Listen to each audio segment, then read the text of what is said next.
Good morning, praise allot, శుభోదయం, అనుదిన ఆహారం అనే ఈ ఆధ్యాత్మికమైన కార్యక్రమానికి సుస్వాగతం. మనుషుడు రొట్టె వలన మాత్రం కాదు కానీ దేవుని నోట నుండి వచ్చు ప్రతి మాట వలన జీవించును. ఈరోజు దేవుని యొక్క వాక్య ఆత్మీయ ఆహారము కీర్తన 36 అధ్యాయము 3వ వచనంలోని మొదటి భాగము. వాని నోట మాటలు పాపమునకును కపటమునకును ఆస్పాదములు. హృదయములో అతిక్రమమును ప్రేమించే భక్తిహీనుల నోట మాటలు పాపపు మాటలై ఉంటాయి. అతిక్రమమును ప్రేమించే హృదయములో నుండి నీతి మాటలు పలకరు. వారి నోటి మాటలలో సత్యము ఉండదు. వారు అసత్యమే మాట్లాడతారు. హృదయములో నిండిన దానిని బట్టి నోరు మాట్లాడునని వాక్యములో రాయబడి ఉండగా, హృదయములో అతిక్రమమును ప్రేమించే భక్తిహీనులు నోటితో సత్యము ఎలా మాట్లాడతారు? నీతి మాటలు ఎలా వాళ్ళు మాట్లాడతారు? ఆ భక్తిహీనుని నోట మాటలు పాపమునకును కపటమునకును ఆస్పాదములు. వారి హృదయములో అతిక్రమము, వారి నోటి మాటలతో అది దేవోక్తి వలె పలుకుతారు. ఈ కీర్తన రచయిత అయిన దావీదు ఈ భక్తిహీనుల నోటి మాటల వలన ఎంతో బాధను అనుభవించాడు. అయితే దావీదు తిరిగి వారిని దూషించలేదు గాని దేవుని సేవకుడైన దావీదు తన బాధనంతటినీ దేవుని ఎదుట వ్యక్తపరుస్తూ ఆ బాధ యొక్క కన్నీళ్లను అక్షర రూపములో ఈ విధంగా ఈ కీర్తన రాశాడు. నోటి మాటలు హృదయములోని ఆలోచనలకు దర్పణం. మనుషుని యొక్క హృదయములోని తలంపులను నోటి మాటలు బయట పెడతాయి. భక్తిహీనుని హృదయములోని అతిక్రమములలో నుండి వచ్చు మాటలు ఆ భక్తిహీనుని పాపాన్ని వాని నోటి మాటలు చూపిస్తాయి. ఆ నోట నుండి వచ్చు మాటలు వింటున్నవారు వాని హృదయము చెడినదై వాడు భక్తిహీనుడని గ్రహించాలి. గ్రహించిన వారు దేవోక్తి వలె పలికే ఆ పాపపు కపట మాటలకు దూరంగా ఉండాలి.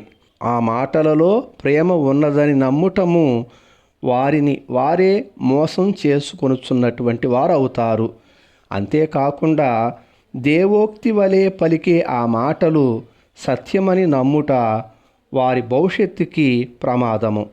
హృదయములో అతిక్రమమును ఉంచుకొని దేవోక్తి వలె పలికే పాపపు మాటలు తీయదనంగా ఆ సమయములో అనిపించినా అది విషపూరితమైనటువంటి తీయదనమని వారు గ్రహించాలి.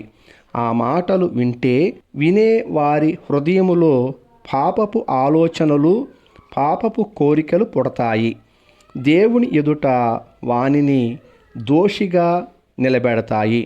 దేవుని శిక్షకు కారణమవుతాడు. ఆ శిక్ష నుండి అతనిని ఎవరూ తప్పించలేరు. అతడు తప్పించుకొనుట అసాధ్యము.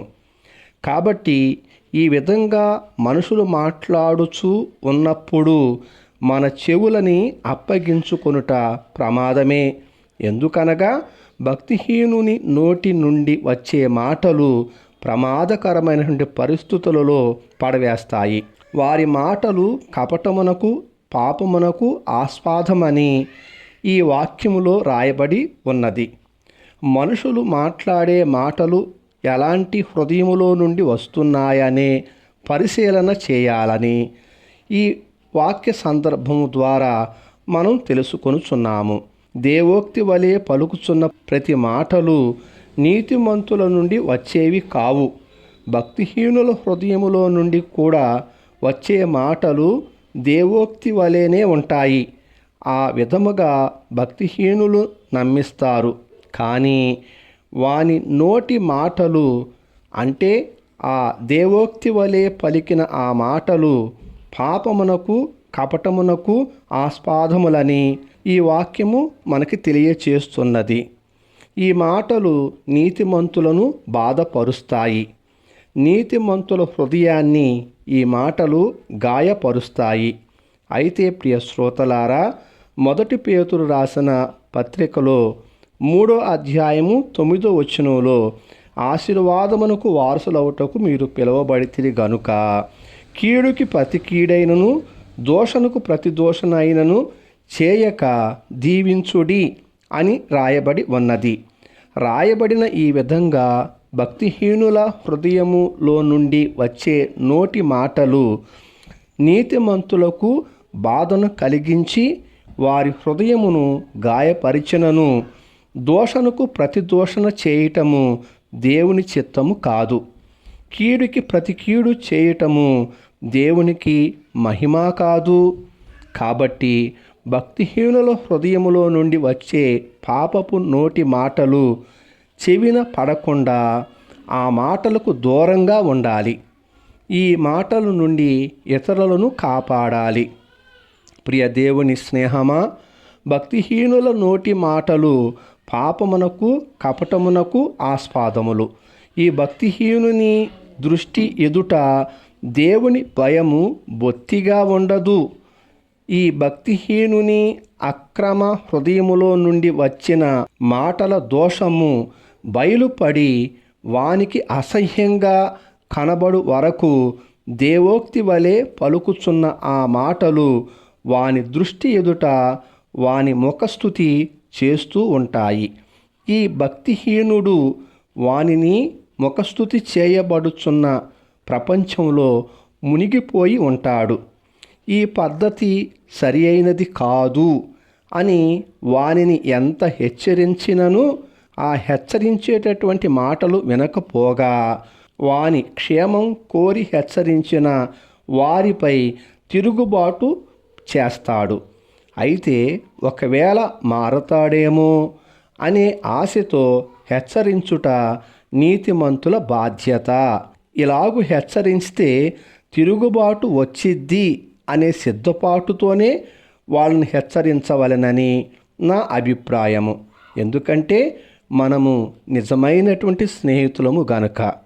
ప్రభు చిత్తమైతే రేపటి దినాన ఈ వాక్యం ద్వారానే మరిన్ని విషయాలు విని ఆత్మీకంగా బలపడదాం.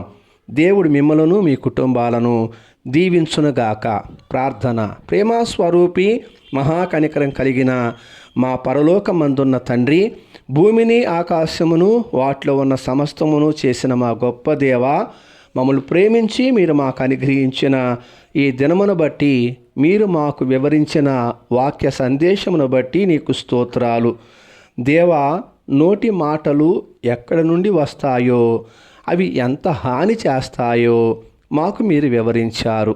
కాబట్టి మా నోటి మాటలు ఎలా ఉంటున్నాయో మేము పరీక్షించుకొనటానికి, మేము వినేటటువంటి మాటలు ఎలాంటి హృదయములో నుండి వస్తున్నాయి అనేది గ్రహించటానికి ఈరోజు మీరు మాకిచ్చిన ఆత్మీయ ఆహారాన్ని బట్టి వందనాలు.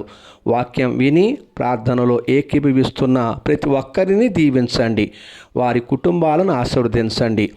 ఈరోజు మా జీవితములలో మీ చిత్తములో ఏది జరగాలో అదే జరిగించమని ప్రభువా, మమ్మల్ని అందరినీ మీ దయగల కనికరం గల హస్తాలకి సమర్పించుకుంటూ ఈ ప్రార్థన మీ ప్రియకుమారుడును మా రక్షకుడైన యేసుక్రీస్తు అత్యున్నతమైన నామములోనే ప్రార్థించి పొందుకొని ఉన్నాం పరమ తండ్రి. ఆమేన్. తండ్రి, కుమార, పరిశుద్ధాత్మ త్రియేక దేవుని అన్యోన్య సావాసము సదాకాలము మనకు తోడై ఉండి నడిపించునుగాక. ఆమేన్. Thank you. ప్రభు పాద సేవలో పాస్టర్ ఉమా జాషువా.